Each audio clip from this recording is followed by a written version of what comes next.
Welcome back to Joe Stunner Boxing. I think there must have been something in the water in Japan earlier today because Naoya Inoue, as you probably know by now, suffered a first round knockdown, got up to win. And so did his brother, Takuma Inoue, who was defending I think it's the WBA bantamweight belt against the veteran Sho Ishida. He suffered a knockdown and then went on to win on points. Not a big puncher, Takuma Inoue. I think he's only got about 5 stoppages in 20 wins. One defeat to Nordine Abule. That was back in 2019, maybe. Abule was a belt holder, eventually lost it to Nonita Donaire, who had the rematch with Naoya Inoue and got blitzed. So a bit of family revenge there that went on. But Takuma Inoue, this is... he's nowhere near as good as his brother. No one else is either, but he's a good fighter and he seems to be improving. If you've watched him previously over the last 4 or 5 years, even though he's not got a big punch, he likes to get involved. And I think, but I think what won him this fight against a very game veteran Ishida was that he actually controlled the range so well after that first round knockdown. Both orthodox fighters, but Inoue just seemed like half a step back he could control it by using that half step back, not running at all, and drawing Ishida in very, very subtly and then pinging him. He was the first in the exchanges and usually the last as well. And that's how the first round was going until the knockdown. The knockdown itself was towards the end of the first round. It was a weird one because, as I say, they're both orthodox. Ishida came in, landed a jab. Inoue came in, landed his own jab, but then got countered. It's like a counter jab, which sort of toppled him sideways. And he wasn't hurt. I mean, he took the count. He was just like his brother, same day. He was looking up at the ref, saw the count, got up, no problem. And then in the second round, he took control, like I say, with a very, very impressive back foot game. And then I think in the fourth round, it suddenly dawned on Ishida that, I've got to get my skates on here because I'm in danger of falling into this rhythm where I'm constantly one punch behind, one half step behind. So he was trying to be a bit more proactive, a bit more come forward, a bit more aggressive. And by the seventh round, maybe, I think he began to have an effect on Inoue because Inoue, like I say, he doesn't hit hard, but he likes to get involved. And he had been kind of drawn into this. I'm almost tempted to call it a slugfest. Maybe not a slugfest, but there was slugging going on, put it that way. It became far less technical.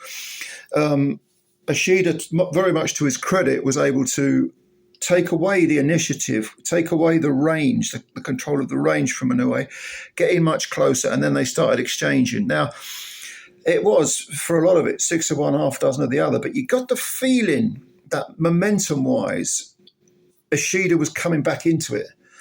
And it was to Takuma Inoue's credit that he was able, in the last third of the fight, to sort of regroup and actually go with Ishida, because Ishida was kind of, pouring with the jab, but then once he found the range, he was able to really let his hands go. And like I say, there were some good exchanges, really good exchanges. Second half of this fight was entertaining. Certainly the last third was very entertaining.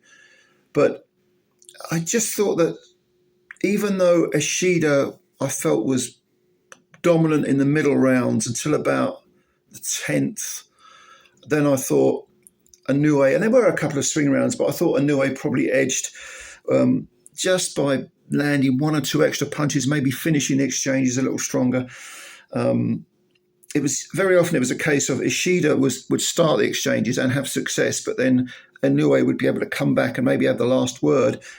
Some few difficult rounds to score in there, but when I totted up my card at the end of it, I had it 116, 112 for Inoue, but that doesn't really tell the whole story. I definitely think Inoue won, and they finished. Both had plenty to give, plenty more to give. I mean, Ishida is considered a veteran. I think he's 32. I thought he was older. When I looked it up beforehand, he's 32, and he's had, I think his record's now 34 wins with about 17 KOs, 4 defeats, all on points. Whereas Inoue, who is 29, so he's 3 years younger, but there's a lot less miles on the clock, fistic miles on the clock, and I think that, to be honest with you,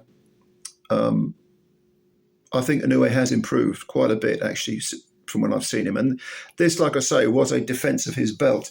It's quite extraordinary that all 4 of the bantamweight belts are held by Japanese fighters now. It's fantastic, really. I mean, hugely impressive. And this might have been Ishida's final shot at a belt. He fought Cowley a fight ages ago, 2017. He fought him. Must have been, yeah. That's probably why I thought he was older, because he fought Yafai so many years ago. But he's good, but I don't see him really. I know he's good, and he's a very well-rounded, solid guy.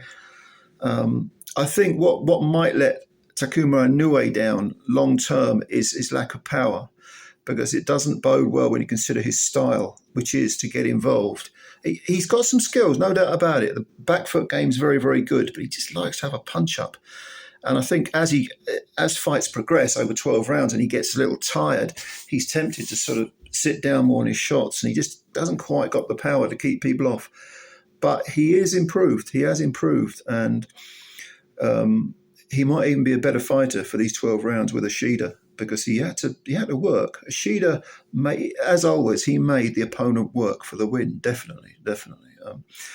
So very interesting to see Naoya's younger brother carving out his own name. And yeah, I mean, what did you think of the fight? Did you think the right guy won? I don't think many people would say Inoue didn't win, but Ishida made it really competitive. Leave your comments below. Let me know what you think. And please subscribe to the channel if you're new, and also hit the like button as well if you like the video. Spread the word about Joe Stunner Boxing. Let's build the channel up. And yeah, I'm looking forward to reading your comments, and I'll answer as many as I possibly can. But thank you again, and I'll catch you later. Bye for now.